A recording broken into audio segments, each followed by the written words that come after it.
according to Instagram, Kaleb Johnson.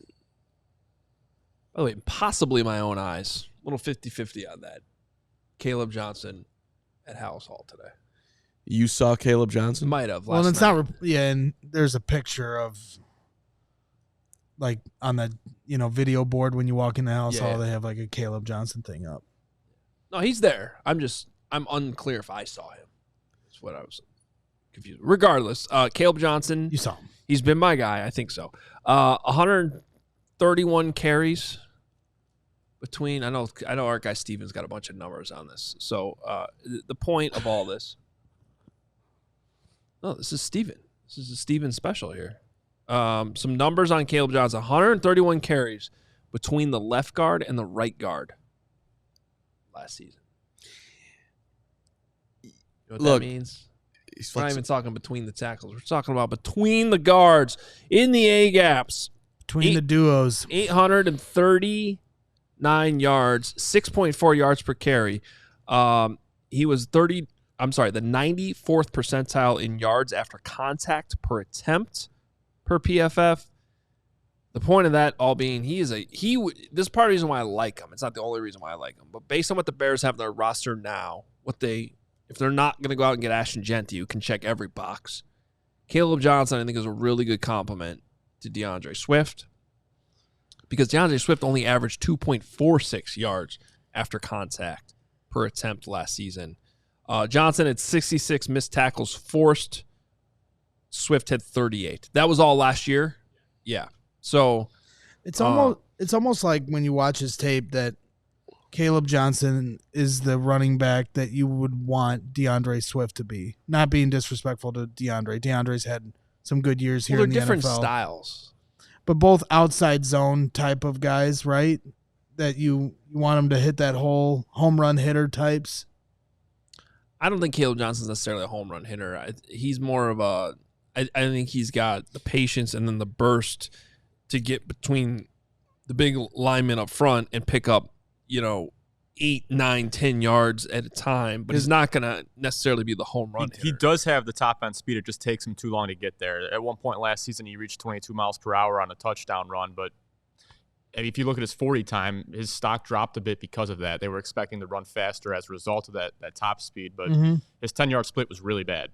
What did he end up running on the 40? I'll look it up right now. 4.65, I believe it was. Which is, again, one of the more overrated stats for a running back. Right. He's going to get dinged for that, I'm sure, by some. But look, this dude is smooth. That's a good way. That's a smooth good is way. a good word. Yeah, he is. It's like, I don't know. To me, he's like a car that just runs really, really well. I like him a lot. I'm a slight Iowa biased, even though, I don't know that you are. Well, it'd be fun. I was super excited to talk to him at the combine, and like, all right, let's go see my Hawkeye here, class of '96, living the dream. The Deadwood. Shout out to all my Hawkeyes out there. Great pinball player I was back in the day. But Pinball wizard. The pinball was big at the Deadwood. It was. But then I got to be honest. He's pretty soft spoken, Kaleb. Not that matters at all. But I was like trying to get this like connection. It just didn't really happen. But regardless of that, when you watch him run, that dude looks like he's going to be successful. I don't care about his 40. I think he's going to be a hell of a player in the NFL.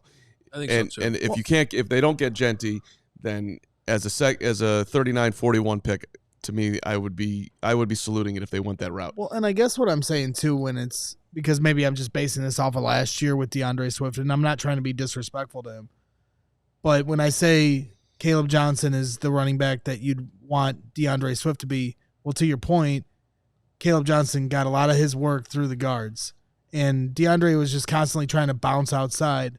When if he just stayed in, he has the ability and the strength. DeAndre Swift is stacked, right? Like it's not like he can take a punch, but for whatever reason, he's always got this propensity to want to bounce outside. And if you just stay home with it, you might be surprised how many holes you might actually find. And when you watch Kaleb Johnson, he finds those holes.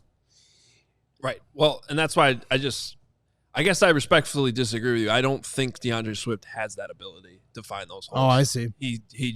I think that's all over his tape. I think he is still a good enough running back to hit home runs for you if used properly. And that's why I really feel like if you were to pair Kaleb Johnson with DeAndre Swift, they would coexist within Ben Johnson's offense. I think you'd end up getting more out of DeAndre Swift if you stop asking him to try to do that, which is what was sort of the problem last year. So again, I'm the same way. I mean it respectfully. I just don't think that that's his strength. And so if you can bring in somebody who's a little bit more of the opposite type, who does have that vision, who does have those instincts to be patient and see right where that crease is and hit it and still get 8-9 yards on it, that's a very successful run. I'm going to go on a limb here, too, as far as DeAndre in this conversation. I'm going to tell you that I think Ben Johnson's going to use DeAndre Swift a whole lot better than he was used last year. He knows him, obviously, from his time in Detroit before. DeAndre's very talented. The thing that makes it the Bears in need of a running back, he is never going to run anybody over and run between the tackles. They need a complimentary back for him. And I wouldn't even say that he's elite shifty, but he's certainly functional shifty, which is why he's lasted in the NFL this long. And he is, to your point, Braggs, ripped. That guy is not afraid of the weight room. However, he goes down too easily at times, at least where I'm like, please get a running back in here who can break some tackles. 100%. Yeah, it's interesting. His top line speed, he can get to it, but it's not there to start. His power isn't the best. He doesn't have the best power. It's like he does everything really well, but none of it like where he's the best in the class at. So to your point about, what was the analogy of the car? A really nice, just a smooth car, like an Infinity. An Infinity, a Jaguar. Yeah. Well, or the Chevy Trax. I mean, I was going to say, I just misspoke. It's like a Chevy I misspoke. Trax. It was a misspeak. The Trax was so smooth today. Right out of the gates. Gave Poppy the puppy a ride in the Trax. This, dropped her off with her friend Lola this morning. She was loving her ride in the smooth Trax. Lola and Poppy. Play date. You're one of those people Lola. that treats the dogs like humans. Not enough. she had a rough day yesterday, Poppy. All right. But she had a great ride in the Trax today. Well, I see you, Odd, and can't wait to see you at the draft party. Everybody's talking about it, and we're fired up to see you. I feel like we've talked a lot about Kaleb Johnson, but we just want to bring that up because it was newsy today with the visits.